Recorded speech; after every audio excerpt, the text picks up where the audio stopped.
Hi, I'm Jamie and this is my second reflection video, and in this video I'm going to talk about week 3 and week 4 of the rehearsal process for Wildfire Road. So at the beginning of week 3 we decided to move on to the scene called the protocol, and we just going through the scenes, roughly blocking them.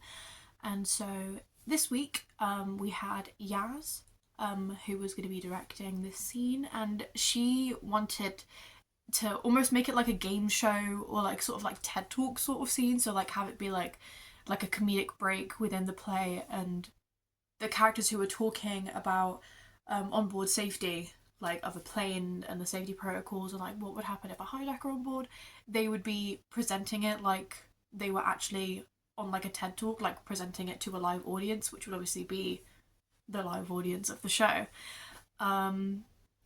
So yeah, it's just kind of a really funny scene. So we wanted, it's weird, we wanted to make it funny, but obviously the scene is very heavy, talking about the different protocols that you would have to go through if there was a hijacker on board a plane. So it's very let's make it funny, but it's actually not funny, but let's make it funny. So yeah. So during this scene we would have everybody sat at the back, and there is 4 or 5 people at the front actually, talking about, what would happen if there was a hijacker on board a plane and what you would have to do. And so they were the show hosts, the TED talkers, if you will, and everybody else was sat at the back, sat on the chairs, and so we sat at the back would have to pretend like we were the audience almost. So we would be mimicking what somebody at TED Talk would do. So we'd be writing down notes or being really, really interested. And again, it was just a really, really cheesy way to kind of put this scene into the play, because in the script it's very bare. It's just them talking about what happens, and so we wanted to kind of make it this comedic break in between all of these really, really intense scenes. So obviously all of these people, the way that we would move the scene forward is Lola has this line, and it says, "What you do to one, you do to all." And all of the people that are sat down stand up from their writing notes. And we stand up really, really rigidly, and we're all stood up very, very straight. And then my character has an interaction with the hijacker, where I'm asking, if she's on her own or if there's other hijackers on board. And then the hijacker says that they have accomplices on board. And so with the line of people now stood at the front, you have Greener on one side and the hijacker on the other side, and they cross each other on the stage. And so my idea was that we could make this a really, really striking and intense moment, and have a Mexican wave sort of movement within the line, and it would be how rumors ripple on board a plane, which is a line later on in the play. So I wanted it to kind of make it a bit of a motif that would kind of run throughout the play. So as we moved towards each other and past each other, the people on either end of the line would start whispering towards the centre, almost like a Mexican wave sort of style, where people are whispering, turning and whispering to each other. I just wanted to make it a really cool stylized movement, so that was my idea, to kind of have that Mexican wave sort of turn, and have it seeing that on stage, it looked really, really cool. So I'm glad that my idea came to life. And yeah. So later on in that session I went back to the scene before the protocol, which is technically the beginning of the play, but so the scene is called Apples / the beginning, and it's this monologue by my character Rena. And she's talking about how the memory of her being on that plane when she found out the hijacker was aboard the plane, and she's having this this freak out. She's overwhelmed by guilt and trauma, because obviously a lot of the stuff that happened is because she let the hijacker into the cockpit, which later on in the play she does reflect on that, and she's I shouldn't have done that, I messed up. And so she's talking about these apples on the plane rotting, and it's almost like a panic attack is like happening, like she's alone on this side of the plane and she's panicking. And so I wanted to show her freaking out, but also like showing that she's supposed to be remaining professional at the same time. So I left it as like my body during this scene was very, very rigid, and her hands were kind of like messing with her skirt, but her body was still, and obviously her face, like she had the expressions of her panicking, but that was like it. And so I wanted to really keep myself rigid and really still, because as a flight attendant on a plane, you're supposed to remain very, very professional. And so I just really wanted to kind of show that she's freaking out, but showing that she's trying to remain as professional as possible, because that's her job. I honestly think that it's probably my favourite scene in the play, and I think I'm only just saying that because obviously I get to really show my acting skills. But it's just a really, really cool moment where like internally she's freaking out, but she's like falling apart on the inside, but outside she's supposed to remain really professional. And it's almost just like a shift, like it is just like a big shift in the play, and it does really symbolize this intense moment, really symbolizes like the beginning of the story. And so I'm very, very honored to have that part be my part, and I'm excited to see how it progresses and how I can make our character even more intense. Okay, so moving on to the end of the third week, we actually had a moment where we were on our own just because our lecturer wasn't here. So we decided to keep on moving, to, you know, blocking each scene by order. So we moved on to the scene What Could I Do? And basically, we wanted this scene to almost be a really weird moment, but have it be like a shift of like reality. Like going from the really comedic scene, the protocol, to What Could I Do? Have like a very, very intense shift. So we had the passengers facing the back of the stage, and we had the cockpit obviously facing the audience. We want the way that the passengers were sat. Obviously, the fact that you couldn't see their faces added a bit of mystery to it. I really, really enjoyed the way that looked.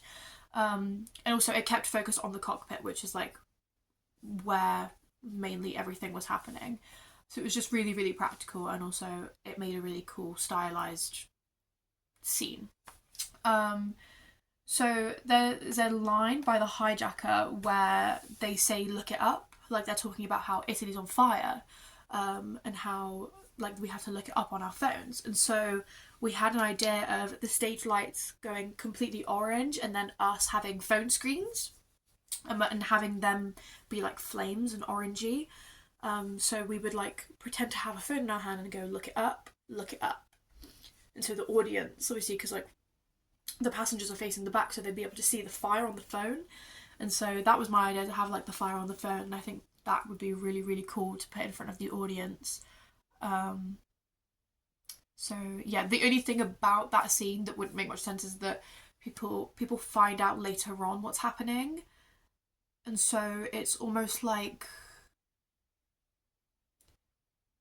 there is a word that I'm looking for. Foreshadowing. That's it. It's almost foreshadowing the fact that obviously all the passengers are going to find out what's happening. So yeah, and then after that moment, everybody's completely still.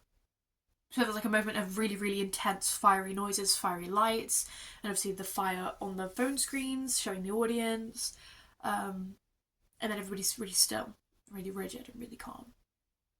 So that like heightened moment to the really flat silence and stillness, I feel like that is really, really cool, to kind of throw off the audience. Moving on to week 4, we revisited some scenes. So we went back to the cockpit, and we like made the TED Talk bit like even more intense, and really funny. Just exaggerating like the enthusiasm and stuff, before the hijacker comes in and kind of ruins everything. But yeah, so we really wanted to just highlight that contrast between the comedy and then the sudden darkness of the hijacker. And then we went back and we looked at the scene What Could I Do? Again, really just showing the panic of that moment, and just having that chaos. And then I went back and because I had some free time to myself, and I went back and just I wanted to experiment on different ways that I could do the apples scene / the beginning, which is Rena's monologue. And also we went back and we added like some more stylized sections. So when the hijacker says, "Take me to the pilot, please," the second time, everybody's eyes, like all of the people that were sat, they would look at me like, what are you going to do in this moment? Like all eyes on Rena sort of moment. And during the actual, like, the apples rotting monologue, everybody would slump in their seats really slowly with like an outward breath, like using that gecko breath to kind of be like, they are the apples, they are the ones that are rotting. The whole week of like week 4 was basically just going back and just blocking even more, and going back and like re-rehearsing those scenes to kind of make those strong before you moved on to some harder scenes later on down the line. And then we also worked on Rohan's monologue, because that monologue of where we're bleh, wow that monologue where Rohan is talking about how like the whole life, like his whole life is being fucked up and stuff like that, and we used the chairs to kind of do this like upward motion, and used the chairs to do like a stylized transition, because we thought that we could do that and use the chairs to make the transitions more interesting instead of just like picking them up and moving. So we had we ended up moving off into different groups and thinking about different transitions that we could do with the chairs, and so we had them like some going up and some going sideways, and it looked really, really cool on stage. And with the spiky leg chairs in the air, it's really, really intense and it looks awesome.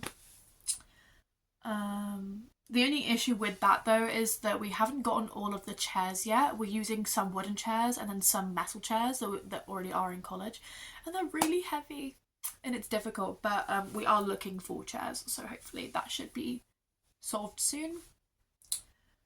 Anyway, overall those 2 weeks were basically just going ahead and blocking, and then going back to some different scenes and just trying to really finalize and stylize them so that we can head to future scenes, because some scenes later on in the play are just random lines, to be honest, and it's going to be difficult to kind of create ideas for them. So yeah, but that is it for week 3 and week 4. So yeah, everything's going well. We've had a few different disagreements, but I think that's honestly just because this script is so bare, and we are literally having to use every fibre of our being to think of ideas. And honestly, we're doing well, and I'm very proud. And personally, I'm very proud of myself, because as stressful as it is, I feel like I've got a lot of very good ideas, and I'm excited to see them be brought to life. Anyway, Jamie signing off.